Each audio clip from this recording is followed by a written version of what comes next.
to go.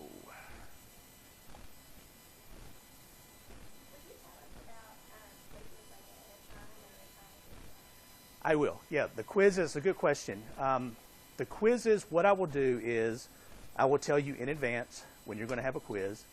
And in here, the quizzes, even for this class, your quizzes, they're going to be, I think I'm just going to do them all online. Okay, so we'll do them on campus. And typically the quizzes are 5 to 10 questions. They're not meant to be difficult. I'll tell you exactly if there are 5 questions. I will tell you the 5 areas that the quiz covers. For example, in Chapter 5, which we're going to talk about, we'll get into some calculations, and I will say, okay, be able to calculate the future value of this, the future value of that, whatever. They're basically meant to help your grade, and also just to get you to look at the book and look at the material before it's time to study for the test. That's the only reason for the quizzes. I went for years and never gave quizzes. Because, I mean, I was just thinking, okay, when we have a test, you're going to be looking at the material all along, so when it comes test time, it won't be a big deal. Well, of course, you know that sometimes you can't do that or won't do that, and so the quizzes just, for some of you, force you to look at the material a little bit early. For others, it's not any difference at all in what you're doing. But I will tell you in advance, I'll give you a pretty large time window in which to take the quiz. Typically in this class it'll be a 2 or 3 day window at least over which to take the quiz. And normally they're going to take about 10 minutes. So it's not a big deal whatsoever. All right, so we are starting Chapter 5. We're probably going to do Chapter 5. As I said, we're going to be in that for 3 or 4 class periods. And then we're going to more than likely jump ahead to Chapter 8. So we'll do Chapter 5, Chapter 8. We'll probably have our second test over just those 2 chapters, and then we'll go back and hit Chapter 6, Chapter 7, and work our way on out through the rest of the semester. Now, as I said, Chapter 5 is going to be the most important chapter that you cover all semester. And the reason for this is we're talking about time value of money, and time value of money is the central part of finance. And so if you don't understand Chapter 5, you're not going to understand Chapter 6. You're not going to understand Chapter 7. You're not going to understand Chapter 9. And plus, if you take other finance classes, I mean, you're going to cover time value of money in just about any finance class that you take. So it's really important that you understand this. We're going to be working with your financial calculator. I would suggest practicing with this. If you take a look at the suggested end of questions and problems, you will see that I said you should work all of them in Chapter 5. There's about, I don't know, maybe 50 practice questions at the end of the chapter. If you work through all of those and you're saying, hey, I need some more, come to me. I will find you more practice questions working with your financial calculator and the time value of money. And that's the only way that you learn it. Just practice, practice, practice. Now, the reason this is important is because in the real world, in the business world, in your personal financial world, we're constantly having the need to take money either forward in time or take money back in time. So calculate future values or present values. And if you can understand this, it's the first step towards being a really, really successful investor, or having a really great retirement, or having your children's college education paid for by the time they're 18, or having your house paid off early. I mean, this is really important to everybody's life, whether you're going to work in finance or not. And as we go through this, we're going to be using some different methods. We're going to start out with a formula. And this is just to introduce you to the topic. You actually won't be doing your calculations with formulas. Okay, but this is just to help you understand the topic. We will take a really quick look at a time value of money table, but primarily we're going to be using the financial calculator for all of our calculations. And the reason for this is it just makes it a little faster it makes our examples a little more realistic. For years, I didn't use financial calculators because I thought you learned the material better using the formulas and the tables. And I still believe that, but I had to weigh how realistic is it to use formulas all the time versus what can we do that's more real life with our financial calculator. And so that kind of outweighs the use of formulas and tables. As you're looking at Chapter 5, one thing that you're going to see a lot of are what's called cash flow timelines, or simply, they're simply referred to as timelines. And what this simply shows is, for example, here's a 3-period timeline that shows our time periods at the top, and then we've got our cash flows showing when they occur at the bottom of the timeline. But for example, this is time period 0. Time period 0 is always today. It's right now. And so this is 1 period in the future, 2 periods in the future, 3 periods in the future. Periods can be anything. They can be days, they can be months. Typically, we assume that they are years. But it can be any time period that you want it to be.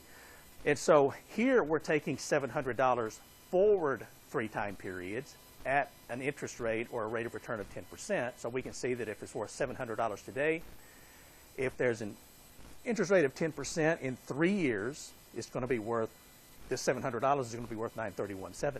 That's the future value.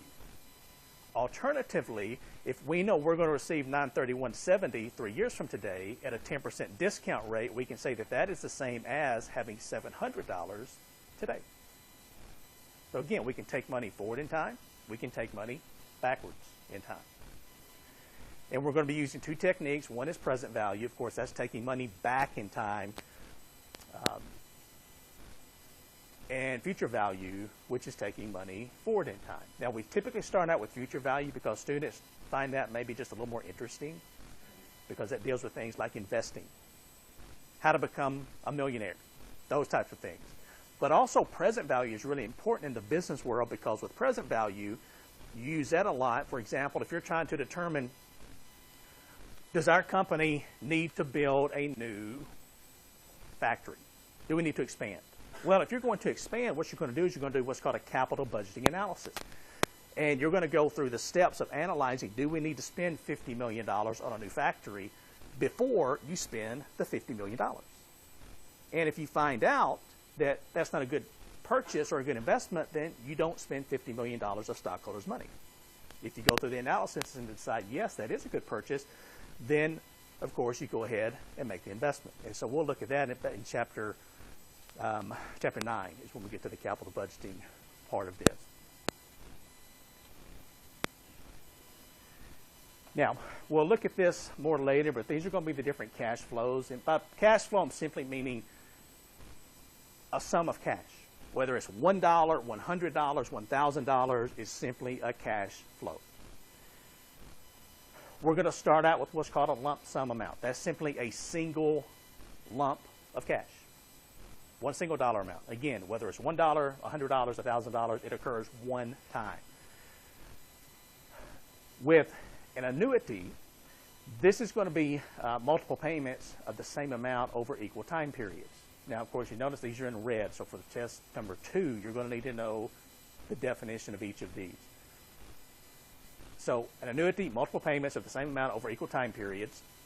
That means that we can have 2 different types of annuity. One's what's called an ordinary annuity. With an ordinary annuity, the cash flow occurs at the end of the time period. So if you deposit $100 per month into your savings account for 5 months, that's an annuity because it's the same dollar amount. It's spaced at equal time periods, once per month, and there's more than one. On the other hand, we can do payments. If you've got a car payment of $227 per month for 48 months, that's an annuity. Same dollar amount, equally spaced, and there's more than one. This is what we're going to be dealing with most of the time, an annuity where the payment or the deposit occurs at the end of each period, the end of the month, the end of the year, whatever. but also we're going to deal with something called an annuity due. That's where the cash flow occurs at the beginning of each period. We can handle that with our financial calculator, the changes. And then we're also going to talk about what's called an uneven stream of cash flows, or a mixed stream. That's where you have more than one cash flow, but they're different dollar amounts.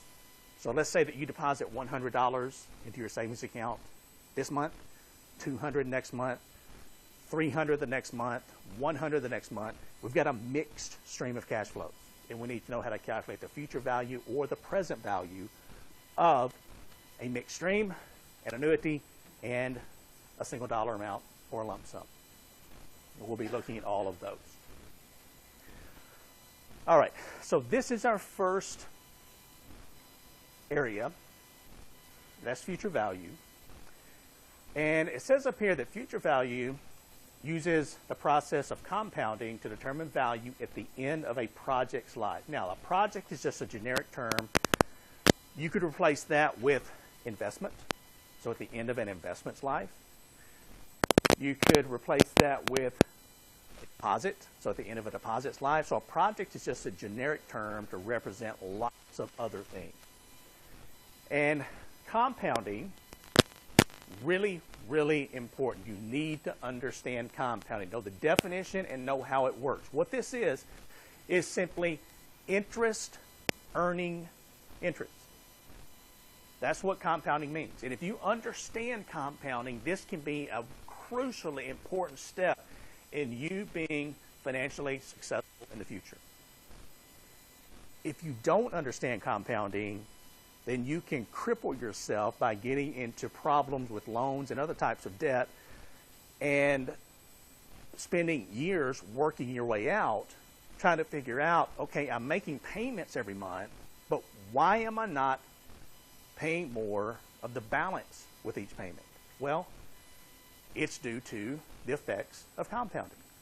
So compounding can work for you if you're investing. It can work against you if you're borrowing money, and understanding that is a really, really important step in the financial process.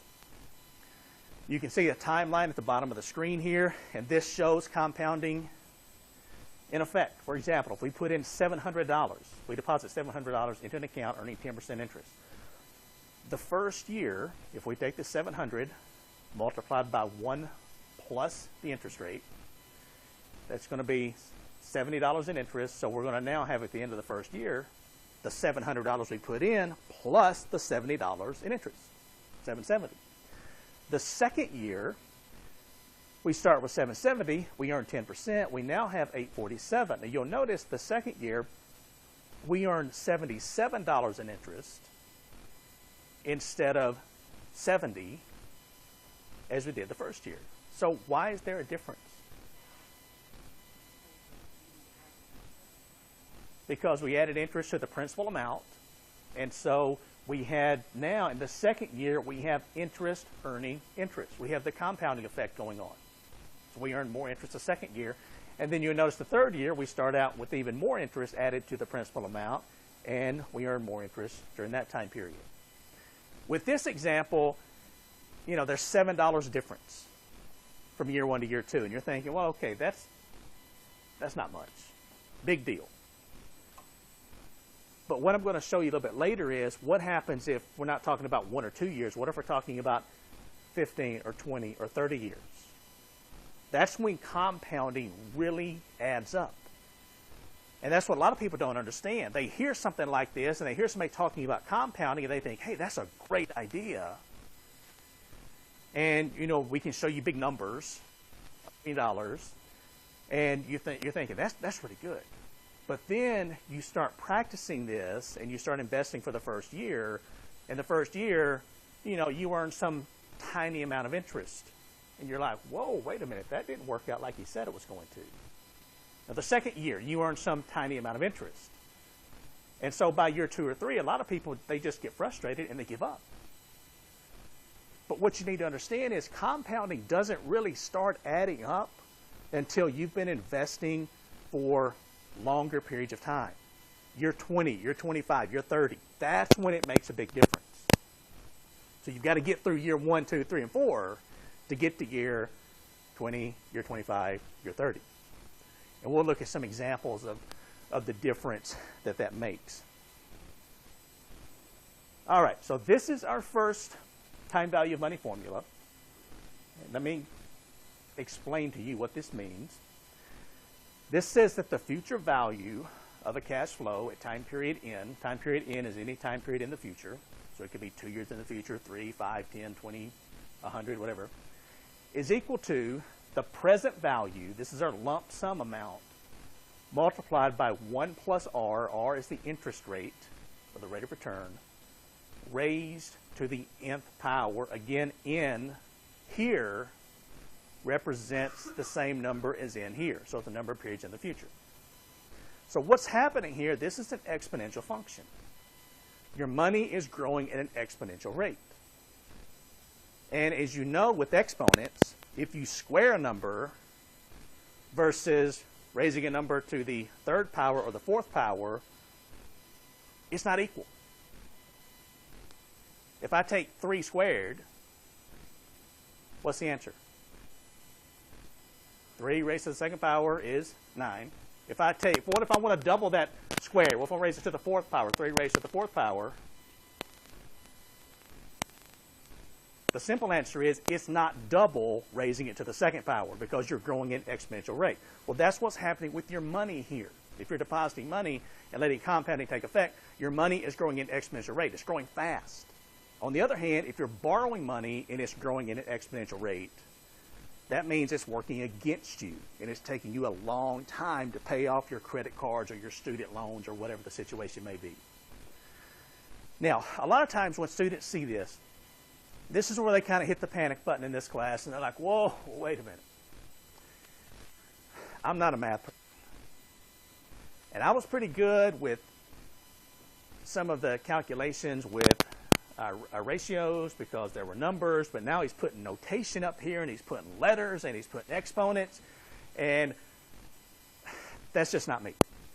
Well, we'll break this down. I will show you exactly how simple this is, and then once we've talked about this for just a minute, we're actually going to be moving on to the financial calculator, but the reason that I want you to know this, and the reason that I give you this on your formula sheet for the second test, is because if you're working this problem with your financial calculator and you blank out, and you're like, okay, I don't remember what I need to put into my financial calculator to calculate the future value.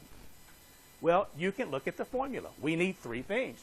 We need a present value, we need an interest rate, and we need a number of time periods.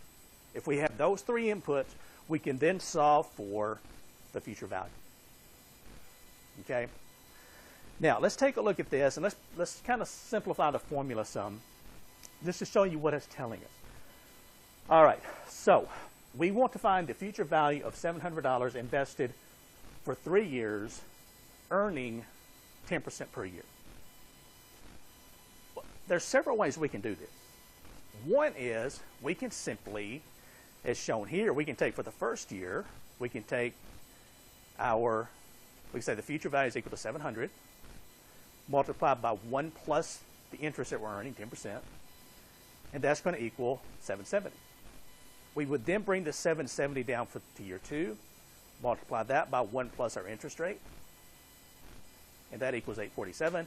And then we could take 847 here, multiply 1 plus interest rate, and come up with the answer of 931.70, and we have the answer. That works fine if you're dealing with maybe a 2 or 3 period problem like we're doing here. But what if I ask you to calculate the future value of $700 invested for 30 years? Well, if you do it this way, it's going to take a while. You can do it, but it's going to take a while. So we can simplify this. And we could say that the future value at the end of year 3 is equal to the $700 multiplied by 1 plus the interest rate times 1 plus the interest rate times 1 plus the interest rate. These are 3 years of interest.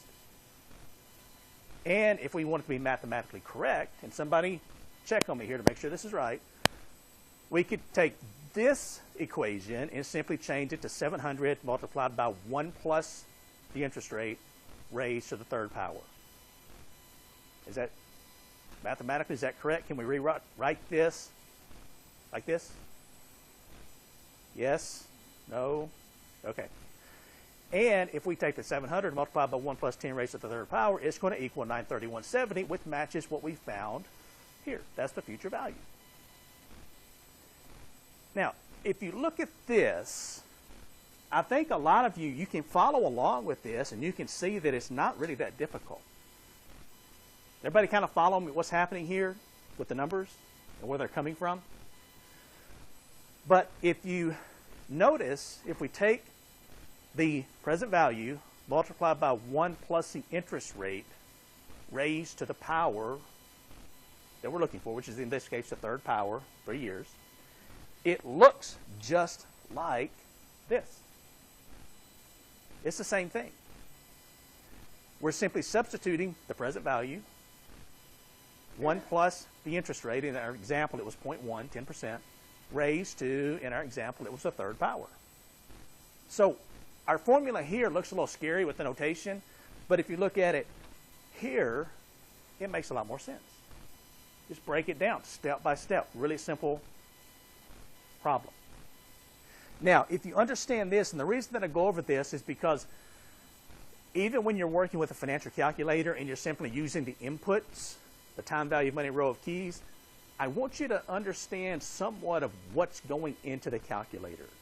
Yes, this is easier, it's faster, it's more efficient, but in order to use this effectively, I want you to understand, why am I entering 700 as the present value? Why am I entering 10% as the interest rate? Why am I entering 3 as my number of time periods? That type of thing. Okay, so if we wanted to calculate this, we would simply plug in, so here's our equation that we just looked at, 700 multiplied by 1 plus 0.1, so this is 1.1, raised to the third power. And if you would, just practice with your financial calculator if you have it. Does anybody need a calculator? Borrow one?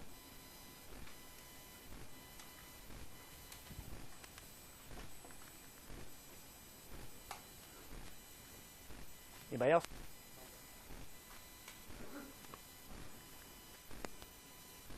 One more.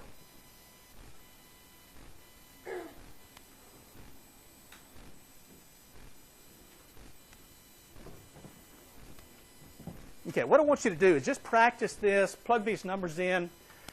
Now, if your calculator is new, you may have trouble finding your exponential function. So let me bring this up. This is your calculator. Okay, this is a giant version of your calculator. So I'm going to be using all semester as we go through the problem so you can see the buttons that I'm pushing. Okay? And the first thing I want to do, you'll notice that mine's set to 2 decimal places, so I need to change it to 4. Most of you have already done this, but if you haven't, what you need to do is press your second key. This is going to be your gray, white, or yellow key, depending on which version you have. So press this, and then press your decimal. And it's going to say DEC equals, and you want it to say 4. Okay, so we're just going to press the number 4. And then it tells us at the top of the screen we have to press the Enter key to lock it in. The Enter key, a lot of times people start pressing the equals key. That's not the Enter key. The Enter key is here, top row, second from the left. Once we press it, then we press our clear button in the bottom left-hand corner a couple of times. We're showing 4 decimals. Now, your exponential function, if you're just squaring something, that's here, x squared. So if you put in, for example, 3, x squared, it'll equal 9. But if we want to raise something to the third power, fourth power, fifth, whatever, we're going to use the y to the x key, which is right here. So for this example, if we put in, I'm going to put in 1.1 and then raise it to the third power, so 1.1, press the y to the x key, and the number 3, raise it to the third power, and then the equals key. You'll see that equals 1.331, which matches this, and then we're going to multiply it times 700 equals. And that gives us our 931.70. So if we raise something to the 4th, 5th, 20th power, whatever, we can use this formula. It works just fine. Is everybody getting the right answer here with this? Pretty simple.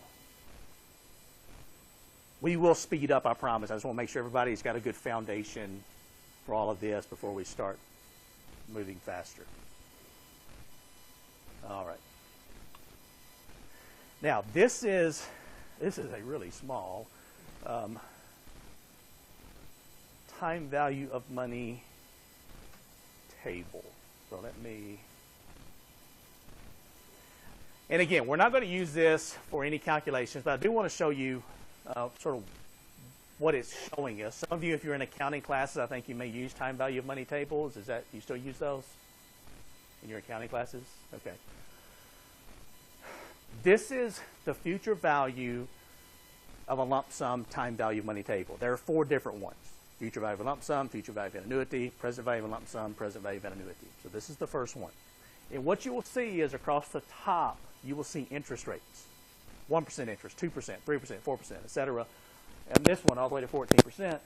Actually, it goes further, probably.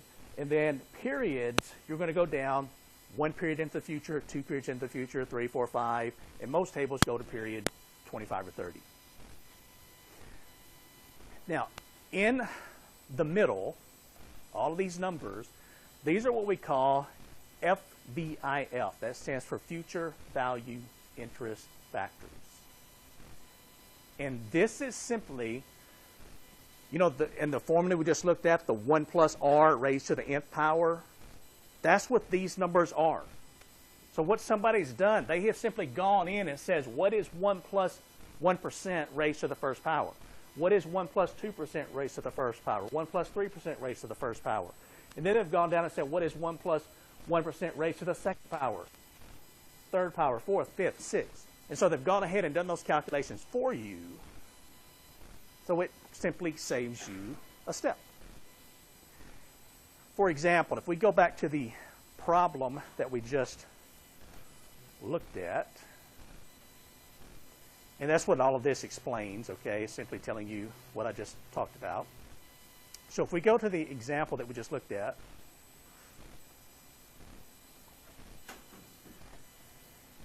and where the present value was 700, N was 3, and R was 10%, the interest rate was 10%. If we go across the top of our table to an N of 3, and, excuse me, go across to 10% and go down to time period 3, what you will find is, and I realize it's really small, but here's our 10%, here's our time period 3. What you'll see is a number 1.331, which matches what we found using the formula. 1 plus 10% raised to the third power equals 1.331. So somebody has just gone ahead and done this for you. So it's just a step saver, is all it is. And if we go back to our example, this is how we will work it using a table. We simply find the future value interest factor, multiplied by 700, and we're going to come up with 931.70, which matches what we found using the formula. So you get the same result. It's just another way that you can work the problem. Now, based on the, and let me get back to the slideshow here. Based on the formula and the table, we can now move on to our financial calculator. Now, before we actually start using the financial calculator for calculating, I want to make sure you check a few things. This is just what I just went through, changing your calculator to 4 decimal places. So these are the steps that you would go through if you need to change it to 4 decimal places. I'm assuming most of you are there. Does anybody need to change their calculator? And one thing, too, that I want to make you very aware of as you're going through this chapter, any chapter really, but this chapter especially, we're going to be doing a lot of calculations.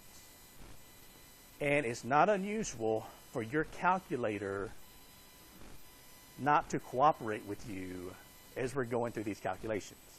So what you're looking at on your calculator and your calculator may be completely different than what I'm showing on the screen. If that's the case, please raise your hand, stop me, and say, this isn't working. Okay? Because what typically happens is you're sitting there and you're thinking, I'm probably the only person in here who's getting the wrong answer. And I don't want it to embarrass myself by stopping the entire class and getting help from Dr. Lacewold. Well, it's going to take me 5 seconds to solve whatever you're doing to fix the problem. Because you're thinking, I'll look at it after class. But we're going to be moving through a lot of different things. And so when you get back to your room or your apartment and you sit down, then you're thinking, okay, what was it we were doing and what mistake was I making? Don't do that. Stop me. Get the problem worked out. Or ask somebody next to you if they look like they know what they're doing and they're getting the right answer. It's fine. Get up and walk across the room and ask somebody. That's okay. But don't sit there thinking you'll figure it out later. It's not worth it. Okay? For those of you with the TI 87s or 85s, the graphing calculators, my examples are going to be done using this. But there are several of you, I'll count right now, 7, 8, 9 of the graphing calculators. They have a finance function. I would suggest downloading. You probably don't still have your user's manual, but downloading it. Go to the TI website, download the user's manual. Also, go to YouTube, type in finance, TI 80, whatever, 85, 87, and there will be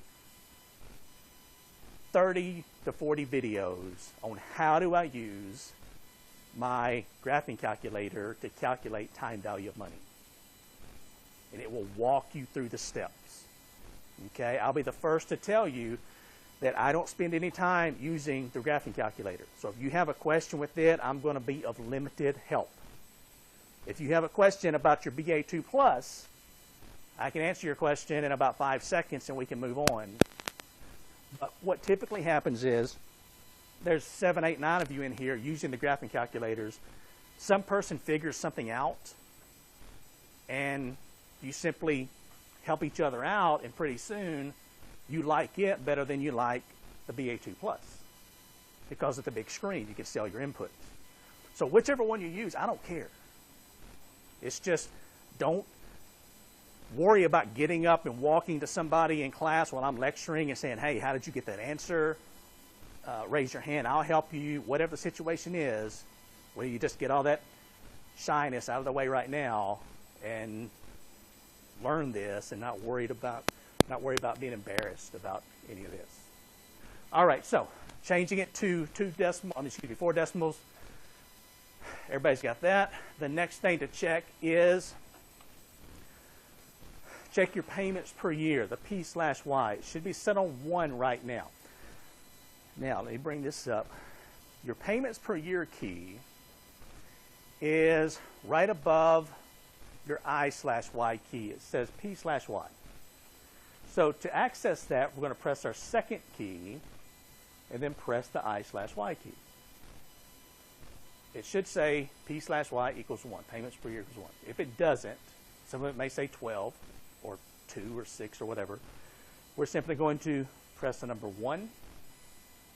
And then again, it tells us we need to press the Enter key to lock it in. And then press our clear button. And now if we want to, and you'll get in the habit of checking this. You're about to work a problem and you'll go, okay, let me check this real quick. Okay, I'm set on 1 payment per year, and I'm good to go. Now, occasionally we will change to 12 payments per year, but I will go over that with you when we get to that point, okay? And the next thing to check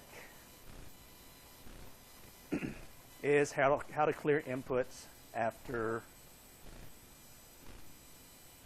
each problem. All right. Now, as you go through and work a problem, so let's say here's our calculator. We just finished a problem, a time value of money problem, and we press our clear button and we're showing zeros. The thing with the BA2 Plus is any of these inputs that you worked with, and this is going to be the row of keys that we're working with for the most part, time value of money row of keys. If you put something in here for the interest per year or something in here for the payment, it's still there. So when you work the next problem, if you don't put something right over the top of it, it's still in there. So once you've worked a problem to clear all of your inputs out, get back to zeros, and then in this order, press the second button, and then right above the FB key, it says CLR TVM. That stands for Clear Time Value of Money. And then press the second key again, and in the bottom left-hand corner, right above the clear key, it says Clear Work. So press it. That clears any of your old inputs out, and you're ready to work another problem. So it seems a little complicated, but you'll get so fast at this, like you'll finish a problem, you'll clear it out, second, clear time value of money, second, clear work, and you're ready to work another one. Really fast, but it has to be in that order. Okay? And let's see, what else? Okay, so we can jump back to this now. Now, 4 basic time value money problems. So simple present value, future value problems. You're going to enter 3 variables and solve for the 4th. And the great thing about the calculator is it doesn't matter which 3 you have. As long as you have 3, you can solve for the 4th. Now, typically we're solving for present value or future value. But if we already have one of those and we need to solve for the interest rate, we can do that. If we just need to solve for the number of time periods, we can do that. With the formula, you have to algebraically solve for the missing variables. So this calculator saves you a lot of time and effort when it comes to calculating, especially the missing variables. It doesn't matter what order you enter the variables in, as long as they're all in there. And you'll find as we go through this that it's a lot faster than the table or the formula. I mean, it's a really, really a huge time saver. All right, so let's work a problem using our financial calculator. Let's work the same one we've been dealing with, the $700 deposited for 3 time periods at a 10% rate of interest. Now, these would be our inputs. So let me bring my calculator up. And I'll try to put it over here so you can still see everything. All right. Now, I've gone through and I've cleared everything out. Second, clear time value of money. Second, clear work. And now I'm just going to put my inputs in. So 3 is our in. Well, actually, let's start with the 700 here. 700. Now, this is showing it as a negative, so I'm going to go with this for now. I'm going to make it negative here with my plus minus key.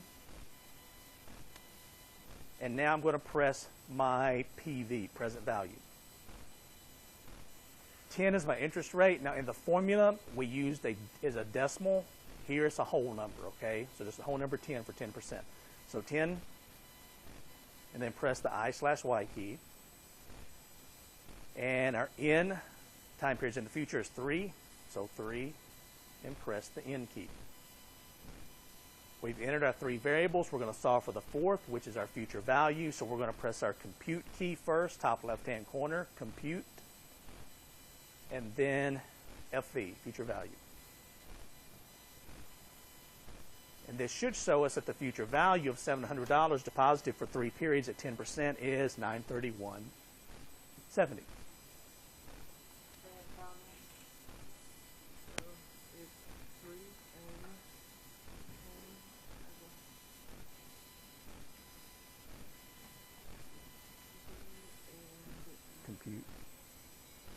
Compute button, top left hand corner, and then FV.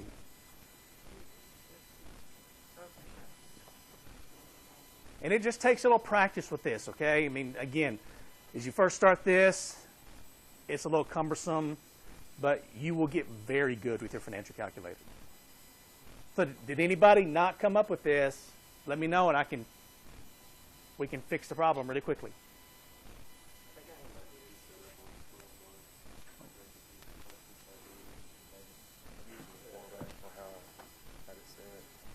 Okay, So if we press our second payment per year, 712, so 1, enter, clear.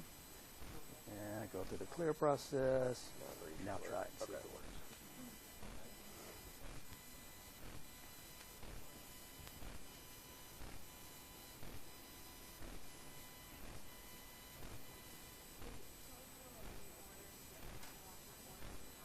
No, you could put it in, you know, I could put in 3 as my N, 10 as my I/Y, 700 as my present value, and compute future value.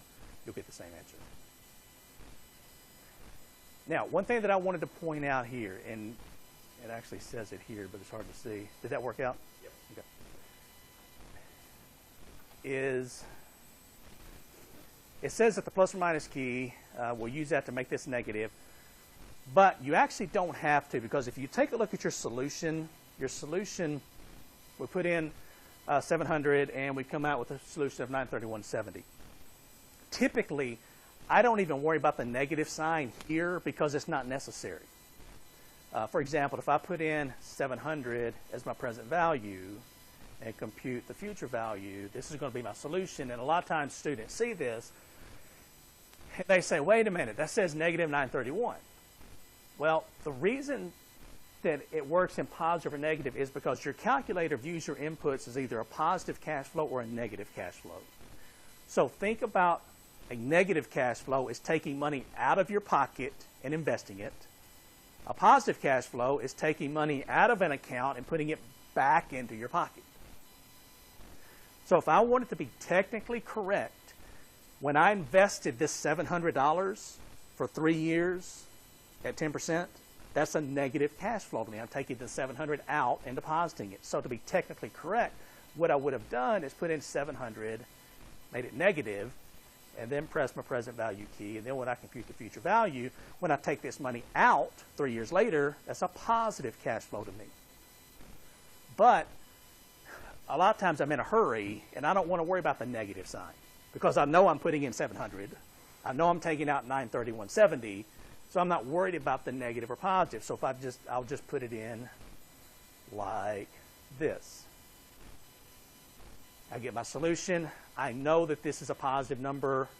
I just know that it's negative because I took a shortcut. Does that make sense? Sort of why that's... So this is not negative money that you're getting from this account. It's just I took a shortcut. And it doesn't really matter now. A little bit later it will matter whether we put something as a positive or negative cash flow, but I'll explain that when we get to it. Here it doesn't matter as long as you understand this is not a negative dollar amount. All right, so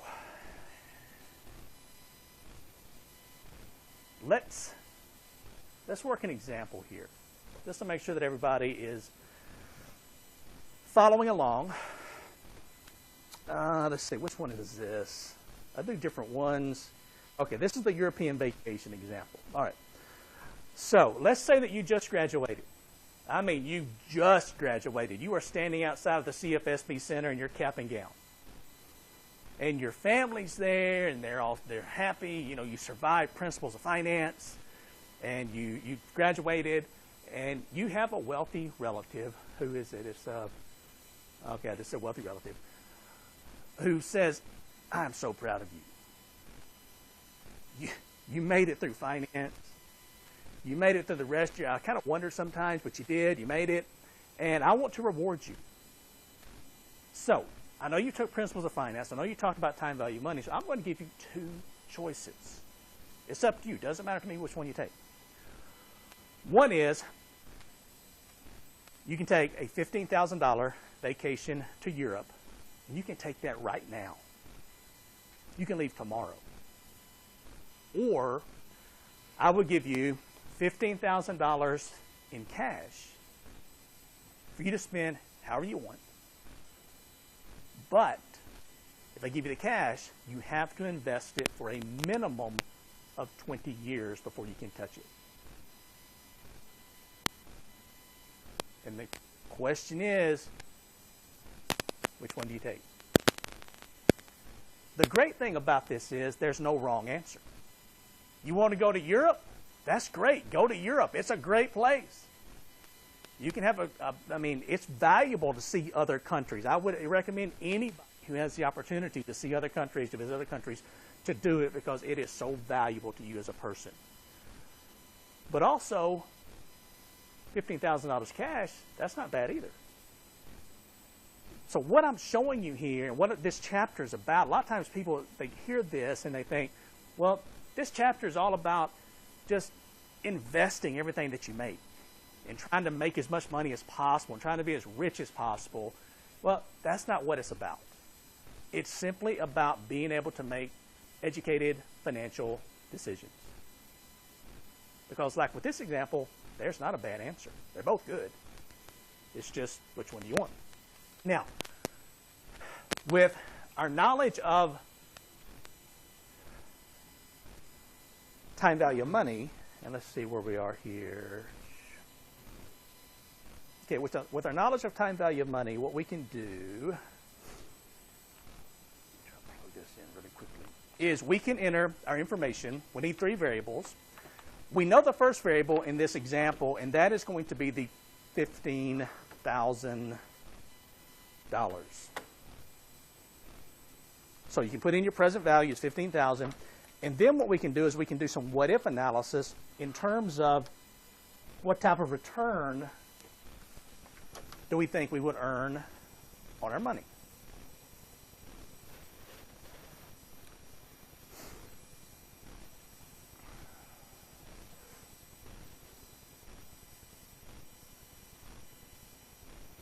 Okay, so here we have our, if it were right, our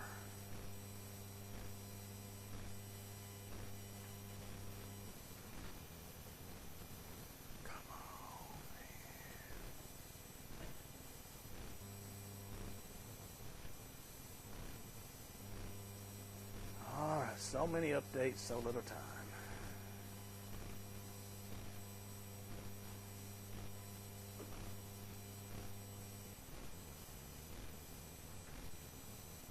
We have, maybe I can use this. This is going to be ugly with the mouse, but present value is 15,000. Wow. Wow. That's second grade at best. That might be even first grade. That's old school. All right, come on. Why aren't you working, pen?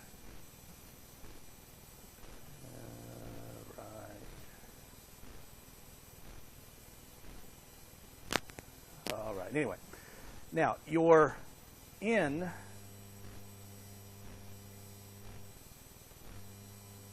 has to be at least 20 years. Okay? So everybody stay with me here. N equals 20. And your interest per year, boy, this is too much trouble. Your I/Y can be anything. Now, this is going to depend on, and we'll talk a little more about this later.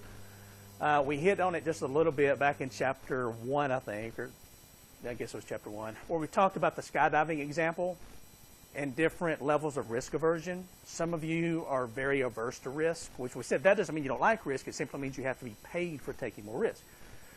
And so some of you, when you invest money, you would be very aggressive because you would like to have a higher rate of return. You expect a higher rate of return. Others, it would make you very nervous to invest aggressively. And so you know that if you invest more conservatively, you're going to expect a lower rate of return. So it really depends on your investment philosophy and how much risk you can stand. But I would say that if you've got 20 years to invest, that's what we call our investment horizon, you could be pretty aggressive. You know, you could go to a pretty aggressive stock market mutual fund that invests in primarily stocks of companies, maybe a few bonds. And the stock market over the last 85 years has averaged about a 12.5% to 13% return. Overall, it's all stocks. Now, that means that some years it had a positive 20% return or 30%. Other years it had a negative 10 or 15%, but on average, it's averaged around 12 to 13%, depending on which index you look at. So if we use something like, I'd say 8 or 9% is probably realistic. You know, if you're more risk averse, you may want to use 5% or 4. If you're really aggressive, maybe you want to use 10 or 11%. It might be realistic. But if we use 9%, then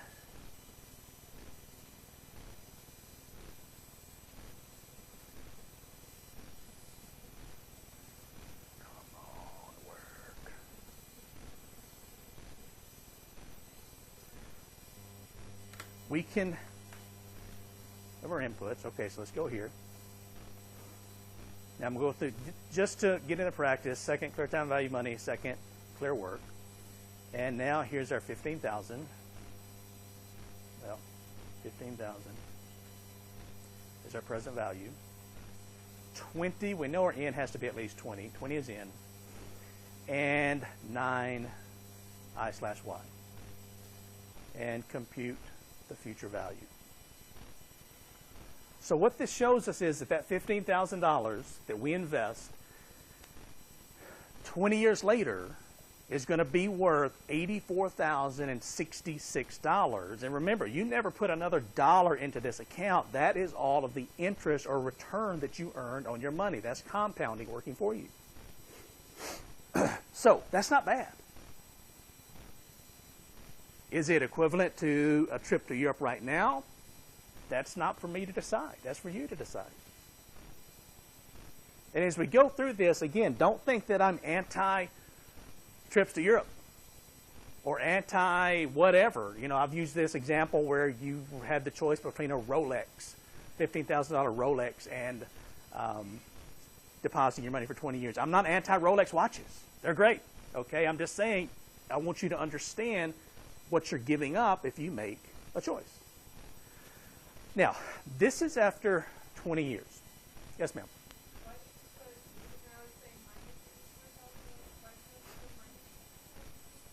Because if I wanted to be technically correct, what I would have done, I would have put the $15,000 would have been a negative cash flow to me. So I would have put the $15,000 in as a negative.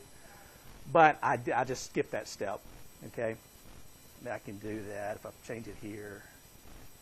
Make it negative, present value, then it will be positive.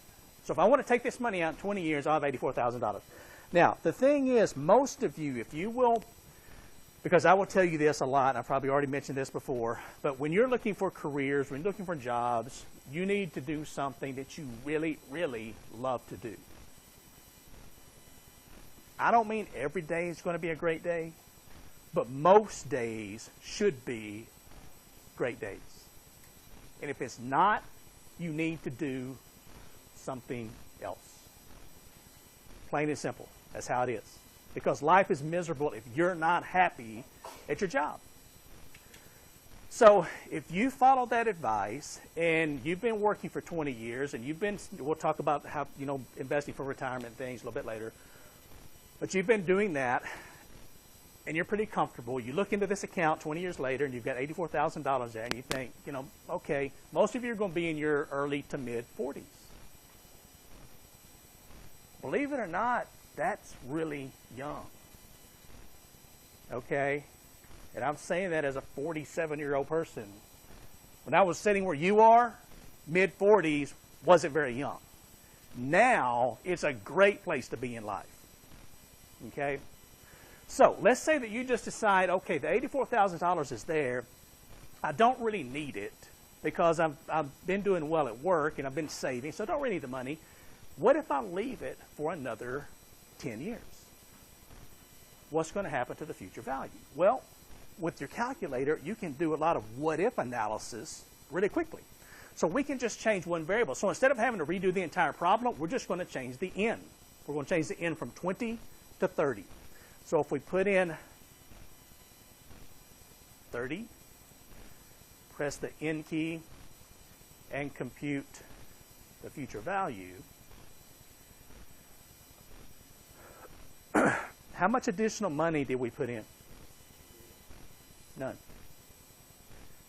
The first 20 years, it grew from 15,000 to 84,000, and then the second 10 years, it went from 84,000 to almost 200,000.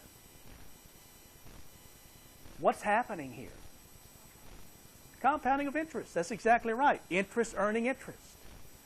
In the first 20 years, you had, you just started out, so you've got a little interest accruing each year, but then a little bit more the next year, a little bit more. But jumping from year 20 to 30, you really saw compounding kick in. And what if after 30 years, again, you're going to be in your early to mid-50s, most of you, which is, again, in my opinion, still a pretty young person. Let's leave it for another 10 years and look at it after 40 years. So 40 in compute future values. You'll be in your early 60s. 40 years ago, a relative, and you can't even remember their name now, gave you $15,000 to invest. You left it alone, and now you have almost $500,000 sitting in an account. That's not bad for doing nothing. You can afford to go to Europe now. You can take a really nice trip to Europe. Now, again, I'm not saying one's right or wrong, one's better than the other. It's just if you start looking at, okay, what am I giving up if I spend money on this? It helps financially. It helps you make better financial decisions. Now, I don't want you doing this feeling guilty about everything you buy. So if you decide, I want a vacation to Europe, hell, go to Europe. Have a good time. Don't feel guilty about it. But understand that there have to be limitations on what you're spending your money on, just like with what you eat. You don't want to eat 7 large pepperoni pizzas every day, but you don't want to eat 1 small bowl of cereal every day either, and that's it. You have to have some kind of normalcy in terms of what you're eating. When it comes to investing and saving, it's the same way. And people typically hear this, and it's either all one way, save everything, or all the other, spend everything you make, and then borrow some more on top of that. You have to have just kind of meet in the middle here. You're going through this, like, say if you needed to, or if you wanted to take some money out of your kids, take some retirees, like lump sum households. I mean, instead of compounding, you can just over and over, if you took some of it out. It would, yes. What you would do is, if you took out, for example, if you took out after 20 years, let's say you decided to take out $10,000. Well, then you would have, what was it, 84,000? You took out 10,000, you have 74,000 left, and then that is the amount that going forward you would be earning your 9% of. It would. It would. And so, you can look at this. We can look at 50 years. How do you think, wow, 50 years, I'm going to be too old to do anything with my money in 50 years. Well, you'll be in your early 70s. A lot of you will possibly just be retiring in 50 years because of increased life expectancies, because of our Social Security system, because of employers not being quite as generous with retirement plans. You may be just retiring, and when you retire, it will be nice to have, 50 in, let's see, this doesn't work, 50 in compute future value. Hang on, let me get back to you.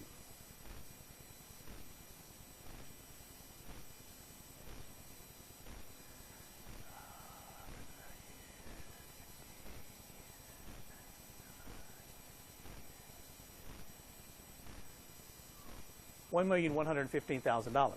That's at a 9% rate of return. A lot of times you'll hear investors, and I hear people all the time say, well, if I'm investing my money, does 1% either way really matter much? Well, over 1 year, no, it doesn't matter much. Over 2 or 3 years, it doesn't really matter much. Over 50 years, if you earn 10% instead of 9, matters quite a bit. Matters about $600,000 worth. Just 1 percentage point. So you can see here that future value, if you drive a lump sum, it can add up in a hurry. Let's do something. We've got, 5 minutes left? Okay, let's do something real fast. I want you to calculate really fast the cost of your child going to college. And what I want you to use is inputs. I'm not even going to try to write this out. But inputs, use your present value. I know you spend different amounts of money. Some are out-of-state tuition, some are in-state. But most students agree that you spend around $15,000 per year on everything. Clothing, transportation, food, tuition, books, living expenses. Is that about right? 12 to 15,000, something like that? So as your present value, put in 15,000. As your in, and I'm assuming, most of you don't even have children right now. So if we put in a present value of 15,000, I'm going to use an in of 25. That means you have 7 years to have your first child, and then, of course, 18 years until they start college, so we'll use an in of 25 years. And then our I/Y is actually a growth rate. It is how fast is the cost of going to college increasing. Tuition's going up fast. 8, 9, 10, 12% at some universities per year. On the other hand, the cost of living is going up slower, 2 to 3, maybe 4%. So let's use an average growth rate of 7% per year in terms of the increase in the cost of going to college. So if we enter this information,